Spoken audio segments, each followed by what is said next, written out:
Hello everyone, কি অবস্থা সবার? আজকে বেরিয়ে পড়লাম এই বৃষ্টির মধ্যে বাজারে। সকালে বের হবো বলে আর বের হওয়া হলো না, তাই এখনই বের হয়েছি। রাত অলমোস্ট 8টা বাজে। দেখি বাজারে গিয়ে কি পাওয়া যায়। সো আমি হেঁটেই যাচ্ছি, বাইক আর আনি নেই। সো এখন বাজারে আসছি, কালেজিরা নিতে হবে আর অনেক কিছু হ্যান-ত্যান। তো তারা দিচ্ছে আর কি। এখানে যে লিস্ট দেখতে পাচ্ছেন আমার, বাসার থেকে নিয়ে আসছি।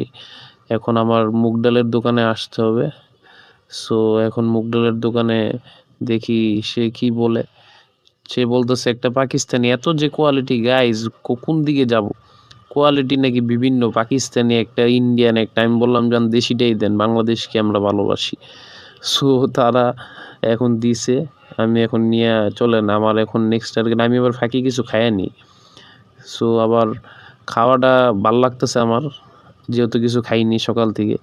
সে আবার আমার সিরা টাকা দিছে, কেমনটা লাগে। এই সিরা টাকার জ্বালায় আর বাঁচি না। তো সে আমার বদলাই দিচ্ছে অবশ্য। পরে আমরা আবার রওনা দিলাম এখন পেঁয়াজের দোকানে। পেঁয়াজ কিনতে হবে, যেহেতু পেঁয়াজ বাসায় নাই। পেঁয়াজ 4 কেজি নিয়ে আনি, ঈদ সামনে, যেহেতু কুরবানির ঈদ। পেঁয়াজের দোকান মনে হয় সামনে দেখা যায়। বৃষ্টি নামা শুরু হয়ে গেছে গাইস, কেমনটা লাগে বলেন? এই এত জঞ্জালের মধ্যে বৃষ্টিতে ভিজতে হইতাছে। এখন আবার এই পেঁয়াজের দোকানে সে বলতাছে যে পেঁয়াজ নাকি 40 টাকা কেজি। সব বাইরে গেছে, কেমনে যে চলবো বাংলাদেশে? আমি বললাম যান আমারে 4 কেজি দেন, কম রাখলোই না। সো সব হাত পুরো এঙ্গেজ, ভিডিও চলতেছে।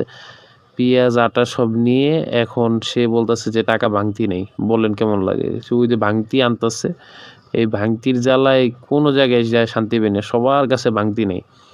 পাশে মুরব্বি আছে, তারও নাকি ভাঙতি নেই। পরে সে অনেক কষ্ট করে ভাঙতি ম্যানেজ করছে। তাও আবার ছিঁড়া দিবে আমি শিওর, আগের জনের মতো না দিলে হয়। যাক, মোটামুটি ভালো টাকা দিছে। আমার এখন নেক্সট টার্গেট হলো ডিমের দোকানে যাওয়ার, কিন্তু সে আরও হিসাব, তার কিছু গোলমিল আছে আর কি। সে আমাকে 20 টাকা দিছে, বাট আমি পাবো 50 টাকা। এখন চলেন আমরা যাই। আমরা হইলে এখন ডিমের দোকানে যাব। যদি ডিমের দোকান সামনে পাই তাইলে ভালো, আর নাইলে আরো দূরে হাঁটতে হবে। পুরা রাস্তা গাইস পানি দিয়ে, পেকি দিয়ে ভরে গেছে। কাদা কাদা স্যাঁত বৃষ্টিতে ভিজতাছি আমি এর মধ্যে। আর গরুর হাট বসছে এখানে আবার ওই পাশ দিয়ে। আমি এখন গাইস ফাইনালি ডিমের দোকানে আসছি।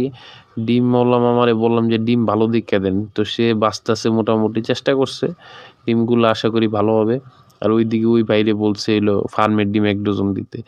সো সে যদি ভালো ডিম দেয় তাইলে আর কি, সব দিকে দুই পাশে তার দাঁড়ায় থাকা যায়, তারপরও তারা ময়লা দিয়ে দিব। পরে আমি বাজার থেকে বেরোয় কোনো মতো একটা রিক্সা পাইছি, ভিজে ভিজে বাসায় যাচ্ছি আর কি। এখন কি আর করার, নিচে বাজার, এক হাতে ডিম আর এক হাতে ক্যামেরা, সব মিলে একটা বিতিকিস্ত অবস্থা। সো আজকে এই পর্যন্তই, ভালো থাকবেন, আল্লাহ হাফেজ।